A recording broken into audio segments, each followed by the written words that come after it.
కొత్త జిల్లాగా ఏర్పడిన మార్కాపురం జిల్లాలో వసతుల కల్పన కోసం యంత్రాంగం తీవ్రంగా కసరత్తు చేస్తోంది. సంయుక్త కలెక్టర్ రోణంగి గోపాలకృష్ణ సెలవులో ఉండటంతో డీఆర్ఓ ఓబులేసు మార్కాపురం జిల్లాకు ఇన్ఛార్జిగా వ్యవహరిస్తున్నారు. జిల్లా కార్యాలయ ఆవరణలో చెట్లు తొలగించడం వంటి పనులు వేగం పుంజుకున్నాయి. కార్యాలయ గదులకు కిటికీలు, తలుపులు ఏర్పాటు చేసే ప్రక్రియను ఇరిగేషన్ శాఖకు అప్పగించినట్లు డీఆర్ఓ చెప్పారు. ఇప్పటికే చాలా వరకు జిల్లా స్థాయి శాఖలు మార్కాపురం చేరుకున్నాయని తెలిపారు. కలెక్టర్ కార్యాలయానికి కావలసినటువంటి సౌకర్యాలు ప్రస్తుతానికి లేవు. మరి ఆ సౌకర్యాలన్నీ కల్పించేటువంటి ఉద్దేశంతో యుద్ధ ప్రాతిపదికపైన పనులు చేయిస్తూ ఉన్నారు.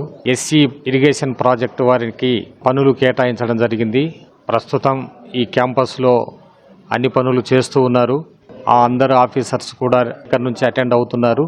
ప్రజలు ఏదైతే కోరిక ప్రకారంగా ఈ జిల్లాను ఏర్పాటు చేసుకున్నారో వారి యొక్క మనోభావాలకు అనుకూలంగా జిల్లా యంత్రాంగం పనిచేస్తుందని తెలియజేస్తున్నాను.